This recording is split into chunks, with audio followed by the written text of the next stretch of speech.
In the first months of 1942, the Pacific War expanded rapidly following Japan's entry into the conflict in December 1941.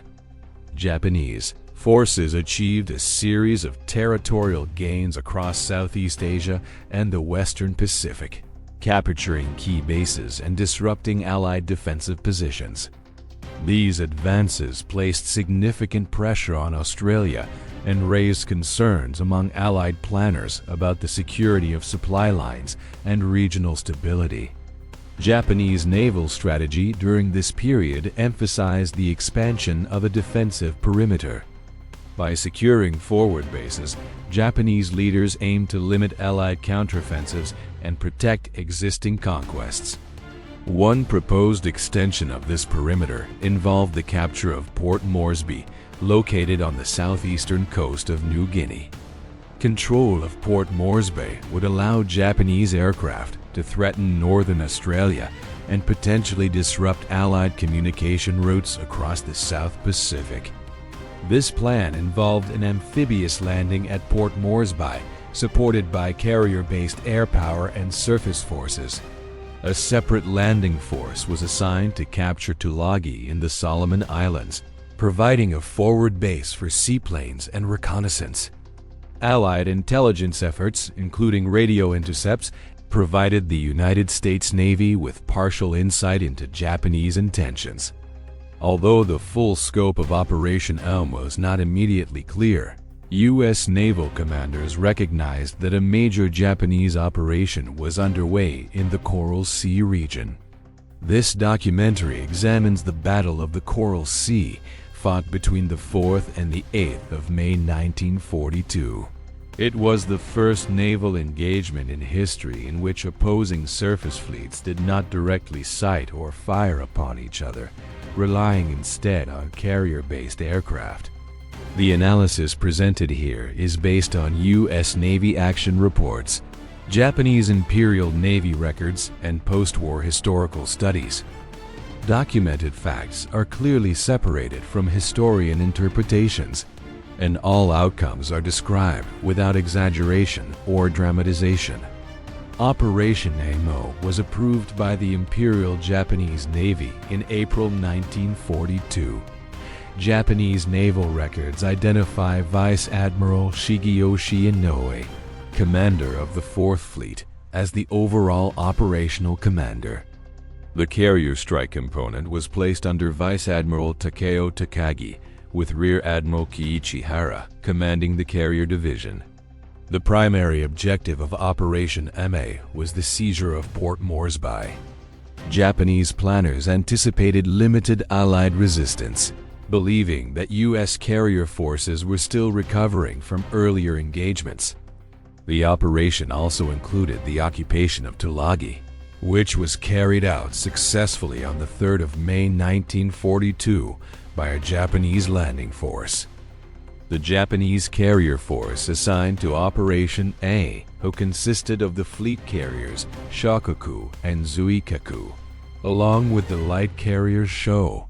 These ships carried a mix of fighter, dive bomber, and torpedo aircraft. Supporting forces included cruisers, destroyers, and auxiliary vessels tasked with escorting invasion convoys and screening the carriers. Documented fact: Japanese operational plans assumed that any Allied naval response could be neutralized by carrier air power before it threatened the invasion force. Japanese naval doctrine emphasized offensive action and decisive engagement. However, the carriers assigned to Operation MAO were operating at extended distances from major bases, which complicated logistics and reduced flexibility. Historian interpretation: some historians argue that Japanese planners underestimated the effectiveness of Allied intelligence and overestimated their ability to operate without detection in the Coral Sea. Japanese preparations were thorough but depended heavily on precise coordination between carrier air groups, surface escorts, and invasion transports. Any disruption to this coordination could affect the outcome of the operation. The United States Navy entered the Coral Sea engagement with limited resources but valuable intelligence. Signals intelligence units had intercepted and partially decoded Japanese communications, allowing Allied commanders to anticipate an operation in the South Pacific. Rear Admiral Frank Jack Fletcher was assigned command of U.S. naval forces in the region. His task force included the aircraft carriers USS Lexington and USS Yorktown, supported by cruisers, destroyers, and auxiliary ships. British and Australian naval units provided additional reconnaissance and support, though the engagement itself was primarily a U.S.-Japanese carrier battle. Documented fact: U.S. Navy action reports confirm that Fletcher's orders emphasized preventing the capture of Port Moresby rather than seeking a decisive fleet engagement.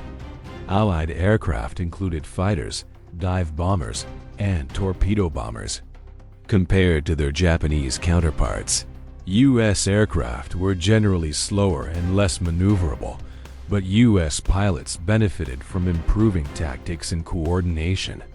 Logistical constraints also affected Allied operations.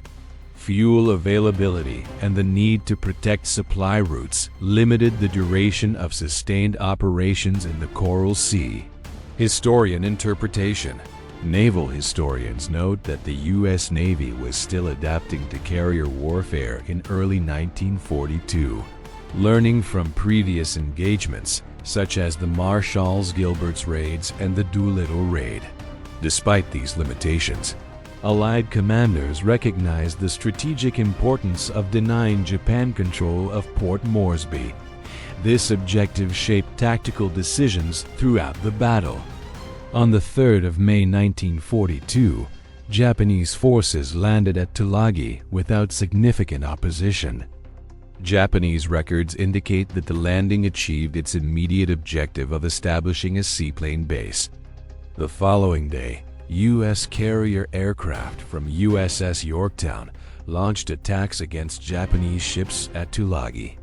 These strikes sank or damaged several auxiliary vessels and destroyers. Documented fact: while the Tulagi attack did not prevent Japanese occupation of the island, it alerted Japanese commanders to the presence of U.S. carriers in the region. Japanese carrier forces responded by altering their movements to locate and engage the Allied task force. Both sides launched extensive aerial searches over the Coral Sea, often operating at the limits of aircraft range. Several misidentifications occurred during these searches. Aircraft reported contacts that proved to be neutral or friendly ships, delaying effective strikes. Historian interpretation: scholars emphasize that the early phase of the battle demonstrated the difficulty of reconnaissance over vast ocean areas and the reliance on imperfect information. By the 6th of May, both sides were aware that a major carrier engagement was imminent. Surface forces maneuvered to protect carriers while search aircraft continued to operate under challenging weather conditions. On the 7th of May 1942, both sides launched airstrikes based on incomplete intelligence. Japanese aircraft located and attacked what they believed to be U.S. carriers, but instead struck the oiler USS Neosho and the destroyer USS Sims. Sims was sunk, and Neosho was severely damaged. At the same time, U.S. aircraft located and attacked the Japanese light carrier Shōhō. Coordinated dive bomber and torpedo attacks struck the ship repeatedly. Documented fact: Shōhō was sunk on the 7th of May 1942, becoming the first Japanese aircraft carrier lost in the war. The loss of Shōhō reduced Japanese air cover for the Port Moresby invasion force. Japanese records indicate that this development prompted reconsideration of the invasion timetable. Historian interpretation: while tactically limited, the sinking of Shōhō had immediate operational consequences by weakening Japanese protection for the landing forces. Both sides prepared for further engagement the following day.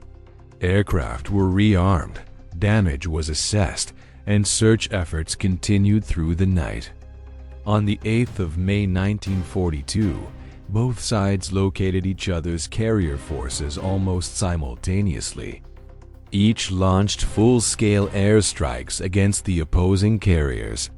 Japanese aircraft attacked USS Lexington and USS Yorktown. Yorktown sustained damage from bomb hits but remained operational. Lexington was struck by torpedoes and bombs, causing significant structural damage. Documented fact: secondary explosions aboard Lexington, attributed to fuel vapor ignition, forced the crew to abandon ship. The carrier was later sunk by U.S. destroyers. U.S. aircraft attacked Shōkaku, inflicting heavy damage from multiple bomb hits. Zuikaku avoided damage but lost a significant portion of its air group. Japanese records confirmed that Shōkaku was unable to conduct flight operations after the battle, while Zuikaku lacked sufficient aircraft and trained crews.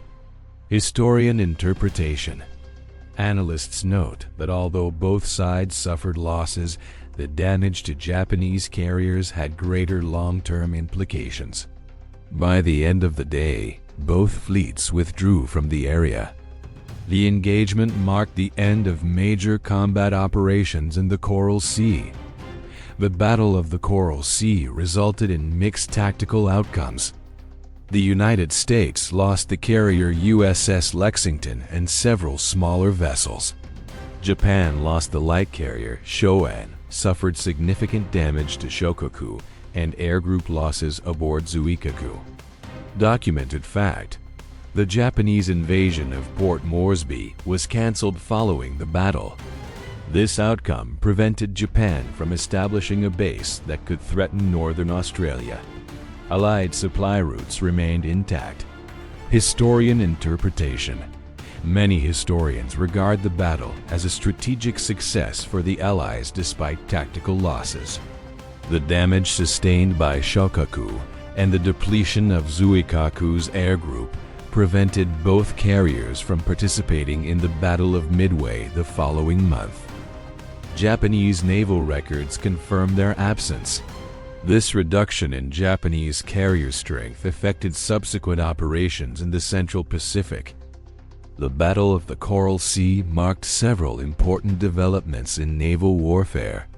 It was the first engagement in which opposing fleets fought without direct surface contact. Documented fact: the battle demonstrated the increasing importance of aircraft carriers and reconnaissance in naval operations. The engagement also highlighted the role of intelligence, logistics, and operational decision-making. Both sides learned valuable lessons that influenced later battles. Historian interpretation: scholars generally view Coral Sea as a transitional engagement that shaped tactics and strategy in subsequent carrier battles. While the war in the Pacific continued for several more years, the Coral Sea engagement represented a shift in momentum by halting Japanese expansion in the South Pacific. The Battle of the Coral Sea, fought in May 1942, stands as a significant episode in the Pacific War. Although losses were incurred on both sides, the battle achieved its primary Allied objective of preventing the capture of Port Moresby. Japanese naval records and U.S. action reports confirm that the engagement disrupted Operation Ao and reduced Japanese carrier strength at a critical moment. The absence of Shōkaku and Zuikaku from subsequent operations influenced the balance of forces at Midway. This documentary has presented documented facts, operational outcomes, and scholarly interpretations based on official records.